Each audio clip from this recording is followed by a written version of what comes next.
Rahayu, salam budaya. Oke teman-teman, perkenalkan nama saya Bayu. Kali ini saya pengen sekali membahas tentang situs-situs bersejarah yang berada di Yogyakarta.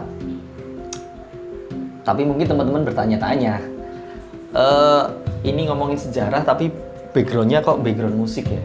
Ya mungkin gak apa-apa ya, karena basicnya saya itu di entertain, terus terang saya musisi. Tapi saya sangat-sangat interest sama yang namanya sejarah. Tapi ya kembali lagi, saya kalau boleh dibilang saya newbie, saya baru aja seneng akan sejarah. Nah, untuk bertanya-tanya lebih jauh tentang situs-situs bersejarah, nah saya akan ditemenin sama kerabat saya, Mas Ari. Mas Ari. Nah, ya. Rahayu. Nah, ini Mas Ari. Beliau menurut saya, beliau ini lebih tahu tentang sejarah, dan menurut saya beliau ini juga pemerhati tentang sejarah. Nah, sejarah situs ya Mas Ari ya, situs Salah satunya nah peninggalan sejarah adalah situs. salah satunya peninggalan sejarah itu situs ya. Mungkin di Jogja sendiri itu banyak sekali yang fenomenal ya, Ya. Mas Ari ya. Banyak sekali, Mas. Banyak sekali, seperti mungkin ada Borobudur, Ya. Prambanan, Ya. apalagi ya, kalau menurut Mas Ari ada berapa banyak sih Mas? Ya, kalau yang di Jogja ya, Mas, Ya. itu banyak sekali. Banyak sekali. Dan yang sudah diketahui banyak orang, ada yang belum juga. Oke. Jadi menurut cerita Mm-mm. turun-temurun seperti itu ya. Menurut cerita teman-teman. Ya, cerita rakyat, Oke, cerita oke. warga Ya. setempat itu juga bagian dari sejarah. Dari saya, sebenarnya, ya, betul. Dan itu biasanya istilahnya cikal bakal atau apalah namanya. Oke. Ya. Dan Mas, sejarah itu kan asik dipelajari. Iya, sebenarnya. benar. Kita pun punya sejarah. Ya, betul. Waktu lahir, Betul.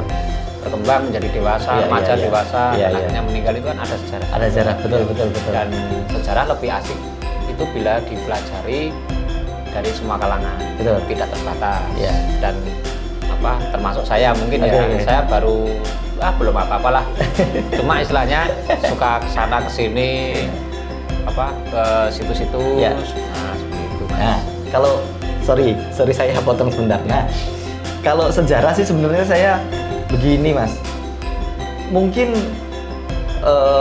luarnya kayak covernya seperti ini, tapi yang membuat saya menarik adalah malah justru di belakangnya itu loh. Ya, Mungkin banyak cerita-cerita yang masih betul. kita nggak ngerti, kita mungkin jarang ngerti di samping yang sudah seperti yang sudah diceritakan itu loh, Iya. Mas. Heeh. Bener nggak? Ya, sepanjang itu Mas. Jadi saya latar belakang bukan mendalami ilmu sejarah atau Oke. belajar secara formal di dunia pendidikan jurusan sejarah. Iya. Tapi modal ya, kalau istilahnya orang Jawa pahitan atau Iya, modal saya iya. cuma 3 sih ya sebenarnya. 1, literasi. Jadi sejarah yang sudah beredar dan Oke. diajarkan pada waktu sekolah Oke. hingga saat ini. Mm-mm. Terus yang kedua, saya berdasarkan cerita dari warga sekitar. Oke. Jadi ada untuk perbandingan seperti itu. Yang ketiganya itu nama tempat itu, atau Nama tempat. toponimnya, atau Toponim. saneponya, atau Oke. sandinya. Ya. Kadang kan berkaitan ya antara sejarah dengan sisi mistisnya. Oke.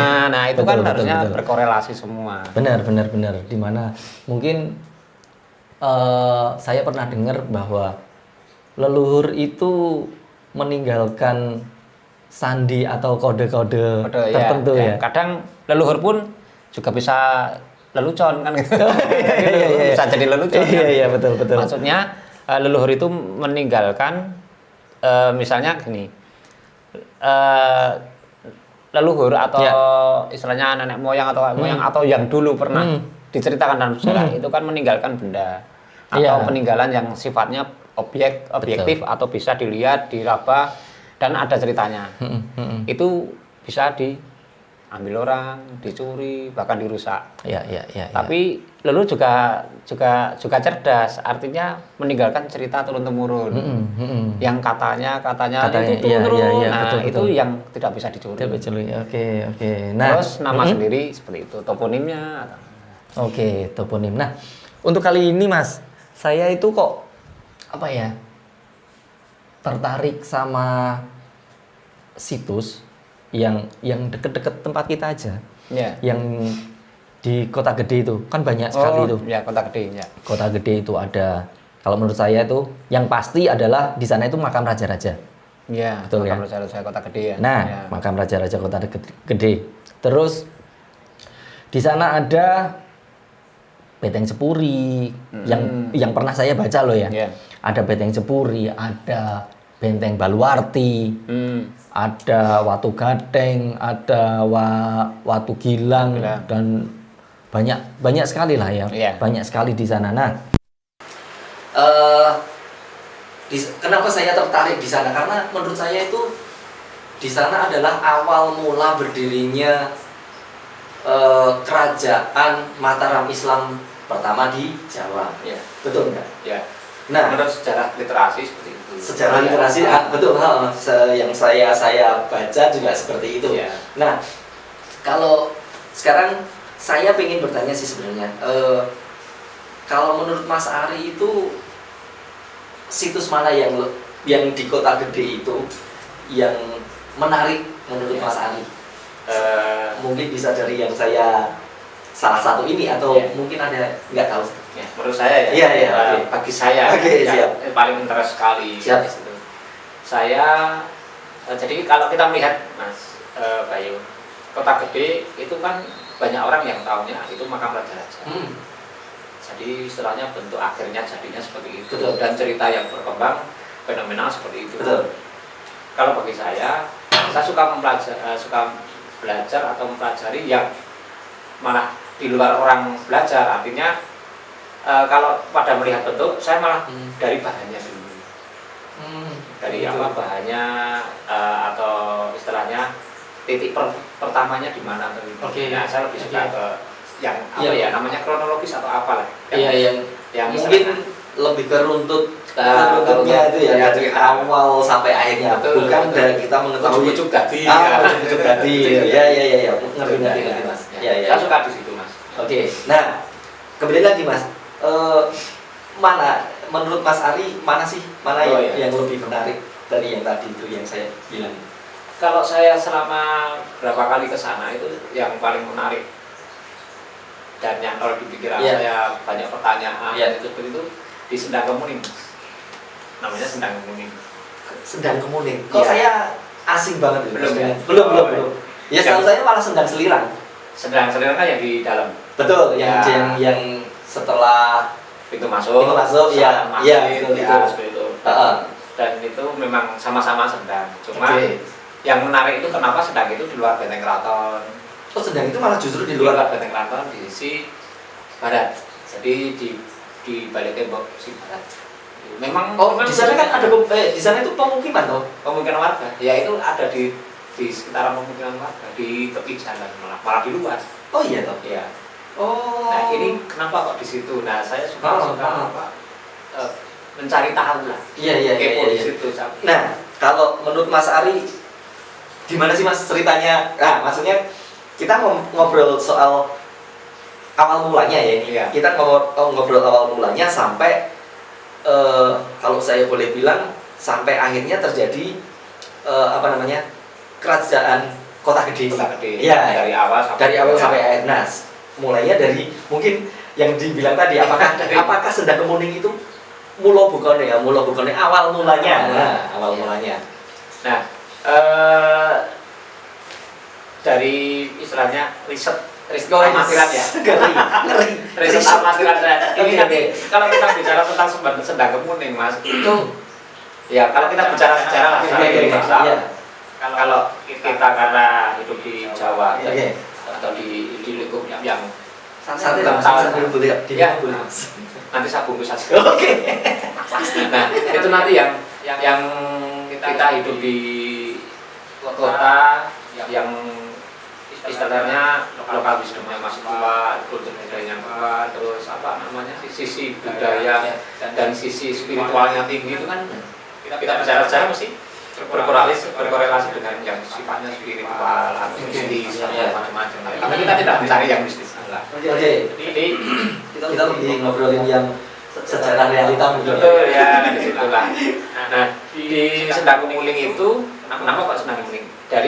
Dari awal dulu itu sebenarnya kalau saya melihat dan saya riset riset amatiran lah di sekitar warga itu memang cikal bakal dari kerajaan itu di situ pada waktu babat alas atau babat alas di Kota Gede itu di alas utama Tao namanya kan seperti itu. Iya. Itu sebelum muncul istilahnya kerajaan yang punya cerita yang sangat fenomenal Kota Gede besar sekarang itu dulu kan juga babat alas dulu, terus dibikin peradaban, nah seperti itu. Kalau mereka bikin peradaban, terus sumber airnya dari mana? Padahal manusia itu kan butuh air, butuh minum, butuh apa namanya, istilahnya sumber kehidupan. Iya, betul. Nah itulah yang awal. Mungkin untuk membangun juga ya. Betul. Untuk pembangunan itu juga butuh air ya. Butuh awal itu butuh air. Sumbernya kan memang harus pertama kali orang membangun rumah, ibaratnya kan gitu. Iya, Pertama kali yang dibangun apa? Mesti sumur, Mas. Tidak mungkin bangun itu tanpa ada sumur. Atau kita minta air di sumur tetangga. Masa pendak dino kan itu kan. Seperti itu. Tapi pertama kali mesti dicari titik sumurnya dulu. Atau titik sumurnya dulu. Oh ini, nah terus peradaban itu ada. Oke. Boleh. Apa yang membangun, yang menemukan itu siapa toh sebenarnya Mas? Sebenarnya yang menemukan kalau versi sejarah Ya. dan itu sebenarnya pada waktu pada waktu itu diceritakan itu di literasi itu Ki Ageng Pemanaan atau Ki Gede Pemanaan yang notabene itu bapaknya Danang Sutawijaya atau bergelar Panembahan Senopati itu Mas. Itu yang menemukan titik itu sebenarnya di situ. Menemukan titik apa namanya sebuah kerajaan ini atau sebuah kerajaan dan apa namanya Sendang Kemuning itu. Karena pada waktu itu kan si Panembahan Senopati itu kan belum menjabat Mas kalau masih babat alas mentau. Kan masih dipimpin dengan kerajaan yang sederhana atau istana yang sederhana. Itu masih dipimpin oleh Ki Ageng Pemanaan. Oh begitu. Nah, itu seperti itu. Iya. Bentar Mas, lagi menelaah ini saya. Oh begitu. Terus itu memang apa namanya? Kalau menurut Mas Ari itu kerajaan itu memang dibangun. Ya. Dibangun dengan sedemikian megah. Maksudnya kalau orang kita bilang bangun omah boko sidik maksudnya kan itu atau itu tiba-tiba sebenarnya untuk membangun sebuah kerajaan itu kan juga tidak membutuhkan waktu yang tidak sedikit. Lama itu Mas. Itu membangun peradaban baru kan itu kan lama. Jadi gini, dulu titiknya istilahnya kalau yang sekarang kalau saya tanya Mas Bayu kalau pernah ke Kota Gede, istananya Kota Gede itu yang di mana? Kan tidak ada. Ya kalau istana ya. Oh iya. Ada kursi singgasana. Nah, itu udah lama memang. Cuma di situ nanti ada di titik yang sebelah sisi dekat istilahnya kalau dinamakan Lemah Sanga kan itu ada. Lemah Sanga. Kalau saya lebih condongnya gini Mas. Kok namanya Sendang Kemuning itu tadi? Iya. Karena di situ banyak pohon kemuning. Nah, pohon kemuning apa tuh sebenarnya? Sekarang banyak sekali pohon kemuning, daunnya kecil, ada berbunga. Nah, ternyata daun kemuning itu pada era zaman dulu sudah dan sampai sekarang masih bisa digunakan untuk kesehatan apa namanya? Seperti herbal atau obat kesehatan lah. Dimanfaatkan manfaatkan, ada manfaatnya seperti itu. Terus dari kayu kemuning itu pun kalau membuat geder atau apa namanya pegangan keris itu juga bagus. Rongkok, pegangan rongkok keris sama gedernya pegangan itu kan namanya geder. Nah itu dari kayu kemuning pun bagus mas. Nah kemungkinan besar kan di situ kok dinamakan sendang kemuning itu kemungkinan dari di situ banyak pohon kemuning di situ. Tenger tadi itu tanda lah mas, banyak kan itu. Tapi menurut saya aneh mas, apa namanya? Ini kalau menurut saya sih, Iya. dimana yang ada kaitannya sama keraton ya, keraton Betul. Ya. itu pasti sejauh yang saya pernah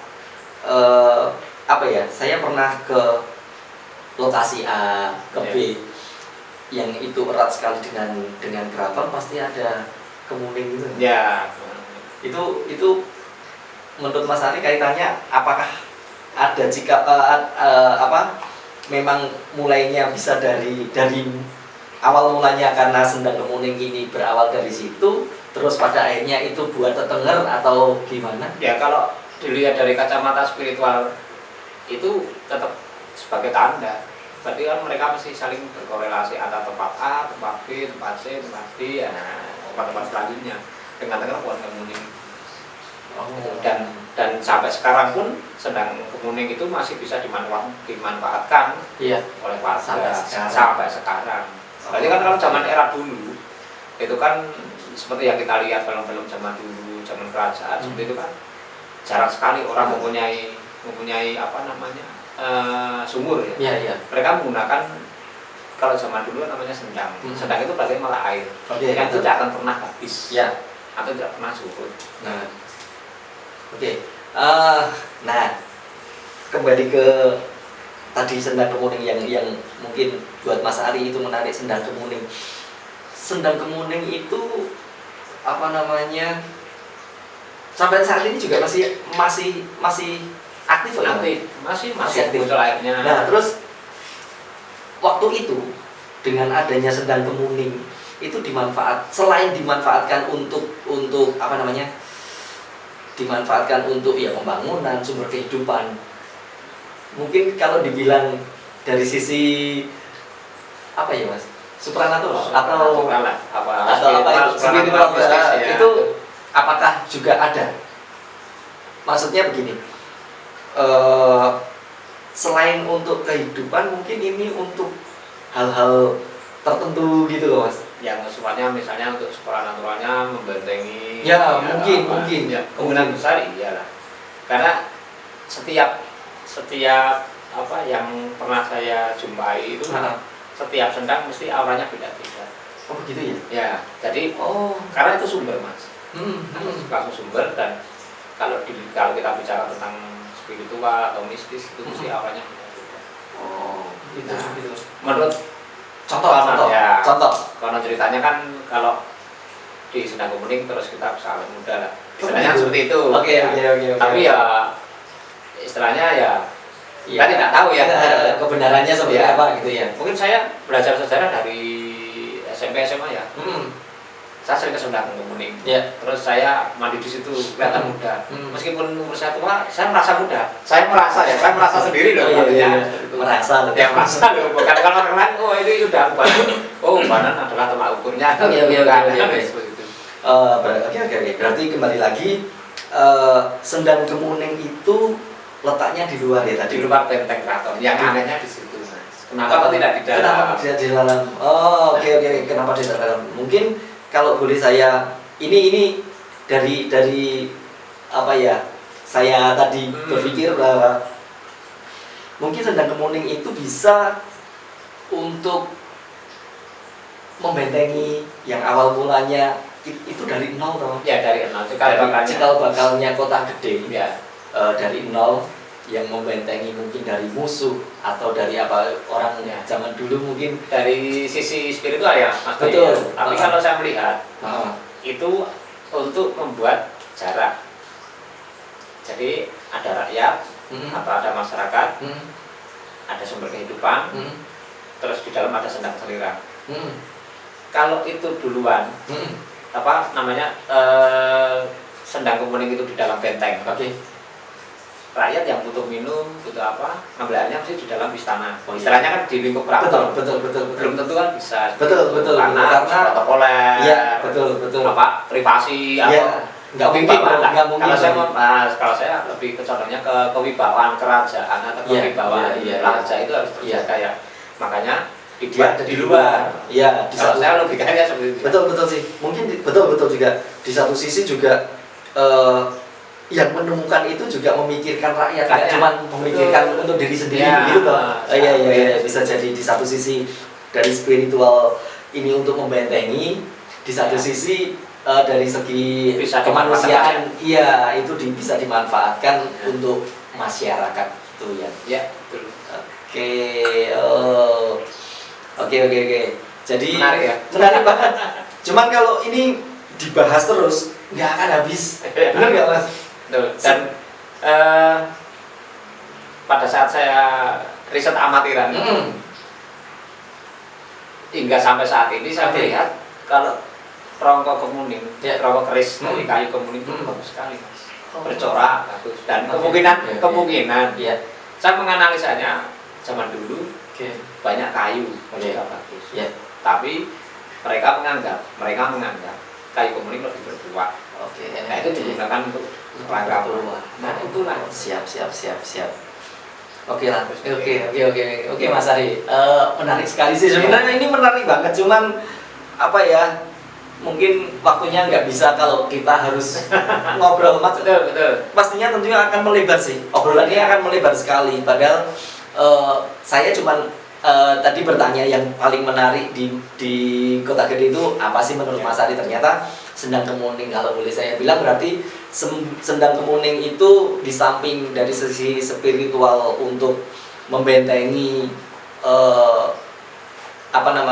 sebuah kerajaan itu, dia juga berfungsi untuk memberi kehidupan buat masyarakat di sekitarnya. Oke. Dan Mas Bayu, kalau kita bicara sejarah, sejarah itu yang objektif, yang bisa dilihat.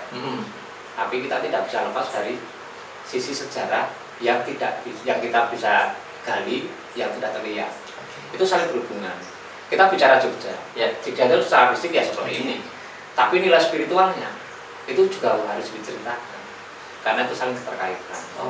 Misalnya kita bicara Jogja, garis imajiner, banyak sekali. Keraton, Laut Selatan, ya sama. Kita bicara sejarah, kita nggak bisa hanya sejarah ditemukan candi seperti ini. Tapi sebenarnya kok bisa ya? Zaman dulu belum ada segitiga, belum ada waterpass, kok bisa bikin candi? Nah, itulah. Betul. Jadi kita harus ngerti dari nol sampai akhirnya ini menjadi sesuatu ya, sampai menjadi sesuatu kan gitu. Itulah kita bicara dari Purwo, Mati Wisono, atau kita bicara tidak hanya akhiran saja. Seperti ini.